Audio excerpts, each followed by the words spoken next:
তুই আমারই মেয়ে সুদীপা। 22 বছর পর মেয়েকে খুঁজে পেল রূপা। হ্যাঁ বন্ধুরা, এমনটাই দেখতে পাবো আমরা অনুরাগের ছোঁয়া ধারাবাহিকের আগামী পর্বগুলোতে। রূপাও যখন তার দুই মেয়ের খোঁজ করতে থাকে তখনই হিমাদ্রি বাবুর খোঁজ পায়। সেখানে এসে তার দুর্মির কথা জানতে চাইলে হিমাদ্রি বাবু জানিয়ে দেয় সে শুধুমাত্র তার একটা মেয়েকেই তার কাছে এনেছিল।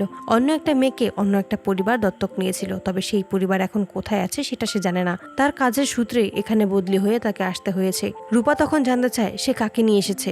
হিমাদ্রি বাবু তখন জানায় সুদীপাকেই তার সাথে করে নিয়ে এসেছিল। তখনই রূপা ব্যাকুল হয়ে ওঠে নিজের সন্তানকে নিজের চোখে একবার দেখার জন্য।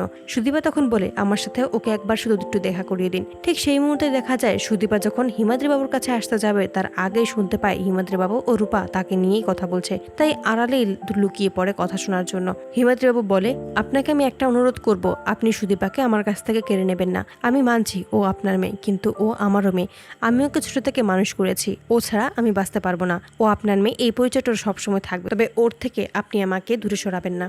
আড়াল থেকে সমস্ত কথা শুনতে পায় সুদীপা আর বুঝতে পারে যে সে হিমান্তবাবুর সন্তান নয়, তার বাবার পাশে যে মহিলাটা দাঁড়িয়ে আছে সেটাই হলো তার আসল মা। ঠিক সেই মুহূর্তে রূপা দেখতে পায় সুদীপা দরজার আড়ালে লুকিয়ে আছে। সুদীপাকে দেখেই রূপা এক পলক তাকিয়ে থাকে, এটা যেন তারই মা দীপা সেনগুপ্তই তার সামনে দাঁড়িয়ে আছে। ছুটে যায় সুদীপার কাছে আর এসে বলেছে তুই আমারই মেয়ে সুদীপা, আমি তোর মা, তুই একদম তোর দিদার মতো হয়েছিস। তো বন্ধুরা, তোমরা এটাই তো চাওয়ার জন্য এভাবেই সুদীপাকে কাছে পেয়ে নিজের আসল পরিচয় জানিয়ে দেয় রূপা। কমেন্টে জানাও আর নিয়মিত আপডেট পেতে আমাদের চ্যানেলটি এক্ষুনি সাবস্ক্রাইব করে পাশে থাকো। ধন্যবাদ।